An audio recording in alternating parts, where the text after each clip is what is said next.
Midi 32 minutes sur RTCI, on vient d'écouter Getting Better et on va très bien parce on reçoit tout de suite Aissam Ayari. Aissam Ayari, bonjour. Bonjour Emina et merci pour l'invitation. Merci à vous de venir nous parler de votre travail. Tout d'abord, vous êtes comédien, auteur de théâtre. C'est votre troisième pièce écrite par vos soins, même si vous m'avez dit, c'est un peu pompeux de dire qu'on est écrivain au bout de trois pièces. Ah, au bout de trois pièces, si, on peut le dire.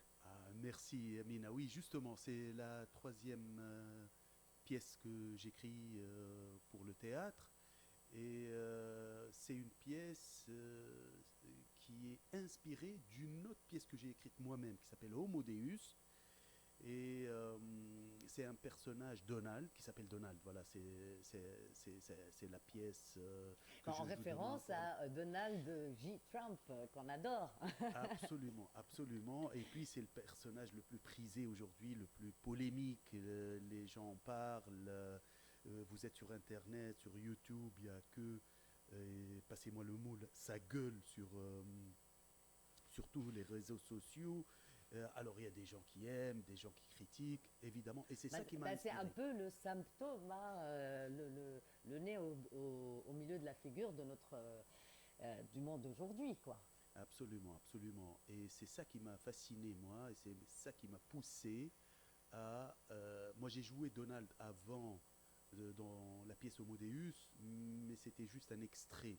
Là, c'est très sérieux, parce que là, c'est plus... je pense que ce personnage-là, qu'il soit homme politique vrai ou personnage de théâtre, dans le style que j'ai choisi pour écrire le personnage de Donald, dans les deux cas, il est beaucoup plus, il n'est plus comique, il est beaucoup plus tragique, même si la pièce est une comédie. Hein. Entendons-nous bien dès le départ que c'est une comédie, donc c'est pas un drame. Voilà, j'ai De écrit toute une façon, comédie. quand on écoute Donald Trump, il nous fait rire, mais il nous fait pleurer un peu Ah, par exactement, la gravité des bêtises qu'il dit, exactement. qui normalement nous ferait rire, parce que des fois c'est tellement idiot mais en même temps c'est dangereux. Hein. Absolument, absolument. Et c'est ça qui est frappant dans ce personnage, c'est que en même temps, il est drôle quand il prend la parole. Il est très drôle, mais en même temps, c'est un personnage très très dangereux parce que il a réussi à faire quelque chose je pense qu'on n'a jamais vu avant. C'est rendre un génocide d'un peuple un truc banal. Voilà, on est dans la Voilà, et après, banalité voilà, il pense au de futur, ça sera une l'abomination. Riviera, alors les gens se voient sur la Riviera de Gaza, construite sur les victimes en fait de ce génocide. Exactement, exactement. Et c'est ça la gravité de ce personnage. C'est ça qui m'a poussé. C'est le moteur principal pour le texte que je joue demain, d'ailleurs, pour la première fois Donc vous devant un avez, public voilà, monastyrien. agrandi, a mis derrière une loupe, devant une C'est loupe, ça, pardon, le personnage de Donald J. Trump qui existait déjà dans c'est ça. votre pièce Homo Deus. Et là, c'est pour l'association Les Sons du Jardin. Absolument. J'ai été contacté par l'association. J'ai beaucoup d'affection pour cette association parce que c'est une association pour les arts, essentiellement, même s'ils font les sons du jardin, ils font aussi dans le social, Oui, des bien œuvres sûr. de bienfaisance. Et, ils font beaucoup de choses socialement nobles. Et, voilà. Mais c'est une association, j'allais dire, premièrement, Consacré aux arts et à la consacrée culture. voilà, à la culture. D'ailleurs, demain, euh, À Monastir, à hein. Monastir, oui, voilà, demain, avant le spectacle, il y a des artistes peintres Il y aura une exposition et une collective, exposition voilà, effectivement. collective. Et après l'exposition, le spectacle démarre vers 19h, 19h30. Voilà. Ben, très bien, écoutez, il faut qu'il fasse nuit, hein, c'est ça, c'est un peu comme les projections. Oui, Il faut qu'il fasse nuit pour qu'on puisse profiter un peu du.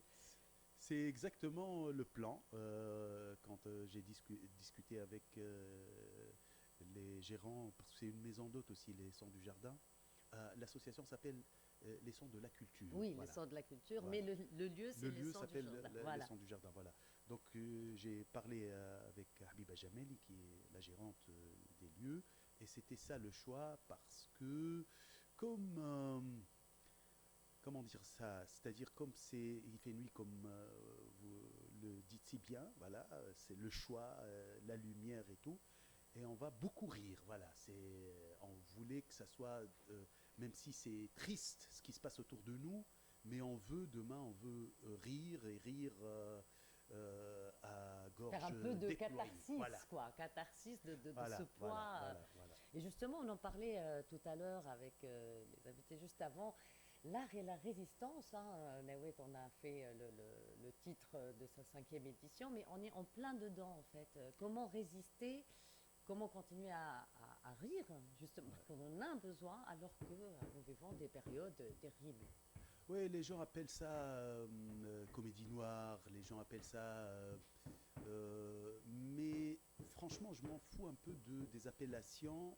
L'essentiel, c'est qu'aujourd'hui, on est arrivé à un point où vivre, c'est résister. Vivre bien, vivre... on parle même pas de l'acte culturel, hein, on parle de vivre, c'est-à-dire opposer le fait que je suis là, je vis en dépit de toutes les souffrances des gens autour de moi et en dépit de cette laideur qui s'installe depuis un bon bout de temps maintenant. Et oui, et ça, c'est vraiment une question qui est au cœur. De toute façon, je pense que la production culturelle, même littéraire, hein, ça prend du temps hein, à Ouais. digérer, va être marquée hein, par cette période terrible qui, j'espère, et comme tout, de toute façon, finit par s'achever. Hein. Il y a jamais, Ouais. on s'enfonce pas jusqu'au bout. En tout cas, là, sinon, on va creuser, comme on Vous dit. savez, Baudelaire a dédié, comment il appelle ça, l'art de la charogne. Oui. Voilà. L'art de la charogne, on est plein dedans, c'est-à-dire tout ce qui répugne les gens devient de l'art. Ça, c'est une idée géniale. Et lui, les poèmes de Baudelaire, dans ce sens, sont magnifiques. Oui, d'ailleurs, un grand écrivain italien, Eco, a fait le dictionnaire intitulé L'art de la laideur. L'art de la laideur, absolument. Oui, Donc oui, on est dans absolument. ça. Et l'art Absolument. s'intéresse à ça, bien sûr. On ne peut pas rester à... Je pense qu'on est plein dedans parce qu'il y a de la laideur partout. Et puis, face à cette laideur, il faut opposer notre joie de vivre, notre art de la joie. Voilà. Et sinon, parlez-nous un peu plus de vous, cher Essam Ayari. Comment vous êtes, voilà, peut-être un petit peu tardivement, vous êtes arrivé au fait de devenir comédien, écrivain de théâtre.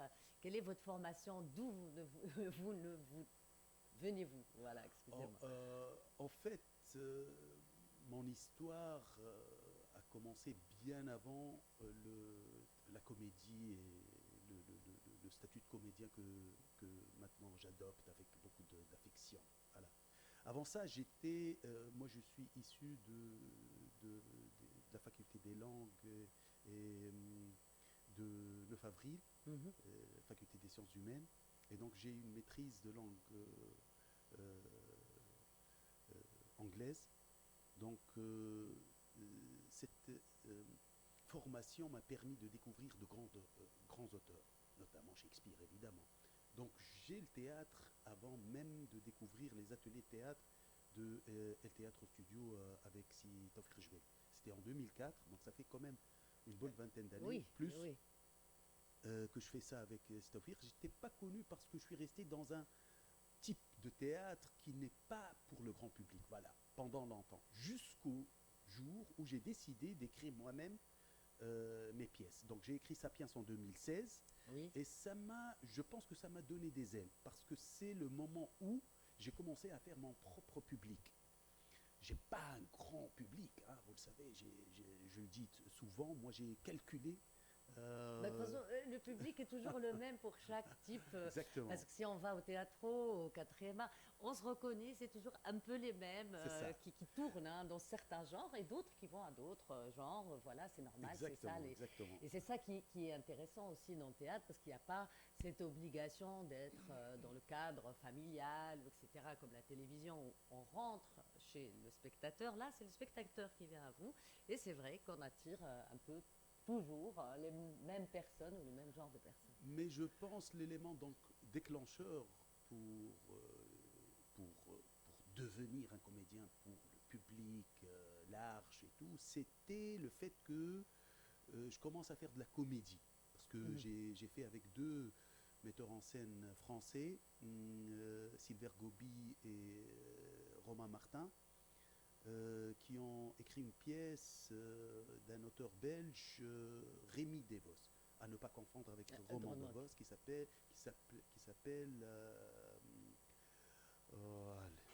j'ai oublié le nom de la pièce, mais c'était une comédie légère, mais où on rit beaucoup, et c'était ça l'élément déclencheur. Donc après, Débrayage, voilà, ça s'appelle Débrayage de Rémi Devos, une très belle pièce qui a connu un succès franc ici à Tunis quand on l'a joué ici avec Romain et Silver. Et puis, à partir de là, j'ai commencé à travailler avec, bien sûr, il y a Taoufik Jbeli, évidemment, qui est un comédien hors pair. Hein, et un metteur en scène aussi. Et puis, un metteur en scène, auteur, mais surtout en tant que comédien, c'est un comédien hors pair. Donc, j'ai déjà la formation de ces Taoufik. Et puis, donc, j'ai commencé à faire, comment dire, cette comédie, disons, légère, avec Schizophrère. C'était un texte écrit par Hatem Belhaj. Ah, d'accord. Et c'est comme ça que j'ai commencé à, disons, me faire une place au soleil. Voilà. Dans ce milieu, vous savez, c'est pas évident. Parce que quand bien même vous êtes un excellent comédien ou artiste ou acteur, c'est le public qui décide. En fin de compte, c'est pas vous. C'est le public qui décide. Donc, quand il a décidé avec Schizophrère, je me suis dit, je vais essayer d'écrire mon propre texte. C'était Sapiens, le premier texte, une comédie aussi sur l'histoire de l'homme. Et puis, l'auteur de Sapiens a écrit un deuxième bouquin qui s'appelle Homo Deus, sur l'avenir de l'homme. Et c'est une comédie sur l'avenir de l'homme. Et là, j'écris Donald, qui a une connotation, on va dire, politique, mais surtout le drame de ce que j'appelle, moi, l'ultra-américanisme, qui a commencé avec George Bush, avec ses idées de... Comment il appelle ça? Il appelle ça la guerre préventive, hein, où il met tout dedans. Il met les massacres, il met les droits de l'homme, il s'en fout pas mal, et le drame irakien avec 4 millions de morts. Et dans les 4 millions de morts, il n'y a pas que l'Irak, hein. Il y a l'Afghanistan, il y a toutes les guerres qui ont été promues par Bush père et Bush fils, et puis maintenant avec tous les autres, en fait. Tous les autres qui soient républicains ou démocrates, leur politique étrangère, internationale est toujours la même et qui ne sert pas forcément les États-Unis. D'ailleurs, il y a quelque chose entre guillemets, par exemple, l'unité sioniste appelle son armée Israel Defense Force. C'est-à-dire que ce n'est pas une armée, c'est une force de défense de cet État. C'est quand même extraordinaire. C'est-à-dire ils sont supposés se défendre, pas envahir, assassiner. On va presque inventer un néologisme, génocider. Hein. Il faudrait un verbe pour ce qu'ils font. C'est vrai, tellement c'est devenu banal. Et c'est ça ce que j'appelle l'ultra-américanisme, parce que il a rendu possible ce génocide fait par Israël aujourd'hui.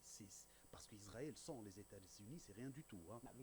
3 000 personnes, voilà. Exactement. Et puis, non, surtout l'appui logistique, technique, tout l'appui dont bénéficie Israël, c'est ça qui a permis à des criminels de guerre comme Netanyahou, comme Smotrich, comme l'autre, Ben Gvir. Oui.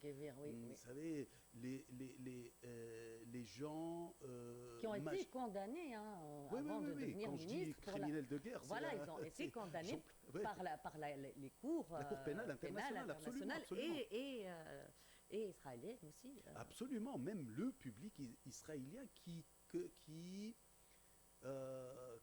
croit encore à le vivre ensemble entre Palestiniens et Israéliens. Il ne faut pas oublier ça, parce que la pression aujourd'hui sur ces criminels de guerre, elle vient aussi de l'intérieur. Mais c'est une minorité trop minoritaire. Mais c'est minoritaire, absolument, comme vous dites, c'est ça le drame, c'est très minoritaire d'une part, et puis quand ça devient religieux, et ça c'est l'objet aussi de ma pièce Donald, parce qu'elle parle beaucoup de religion.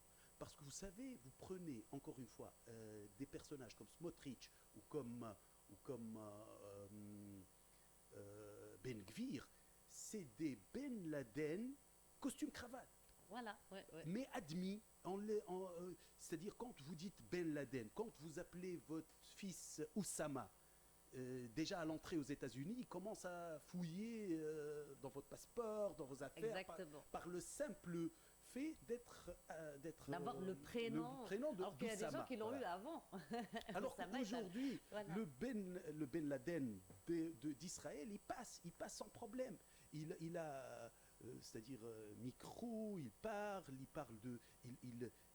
tout le temps, parce que moi je suis cette actualité tout le temps, et je vois les gens comment ils ont cette aisance avec la tuerie. Oui. Ils n'ont aucune sorte d'empathie, on ne va pas dire ça empathie parce que c'est trop gros, mais ils n'ont aucune sensibilité. Aucune humanité, oui, oui, c'est pas des humains. Voilà, exactement. Et c'est ça le sens aujourd'hui de cette. Oui, c'est un discours normalement qui n'est pas acceptable et qui est rare hein, dans l'histoire de l'humanité. Un tel discours est vraiment d'une horreur rare et heureusement. Et pour terminer avec le Oui. spectacle Donald, je dirais que quand vous avez cette superpuissance, hein, cette superpuissance militaire, parce qu'on a vu ce qu'Israël a fait avec le Liban, avec la Cisjordanie, avec Gaza, avec La Syrie. Syrie, l'Iran, tout. Ils ont nettoyé tout autour. Avec cette capacité militaire qu'ils ont. Quand vous êtes désarmé face à ça, il vous reste une seule arme, et c'est le rire. Et c'est justement pour ça que j'ai écrit Donald. Donc on va beaucoup rire, mais rire de notre tristesse, rire des choses terribles qui se passent aujourd'hui. Voilà, c'est juste pour terminer sur le spectacle Donald de demain à Monastir. Voilà. Voilà, merci beaucoup Aïssa Mayar. C'était un plaisir de vous recevoir pour parler de votre nouvelle pièce, allez, Donald, inspirée d'Homo Deus et qui sera représentée demain soir vers 19h, 19h30 à Monastir dans le cadre de l'association Les Sons de la Culture. Les Sons de la Culture, et on remercie aussi les organisateurs et entre autres Habib Jameli pour vous organiser de si beaux moments culturels à Monastir, et Monastir le mérite bien. Merci à vous, Mina, pour cette invitation. Et voilà, j'espère qu'on passera un bon moment demain. Voilà. Merci beaucoup. Nous, on continue en musique.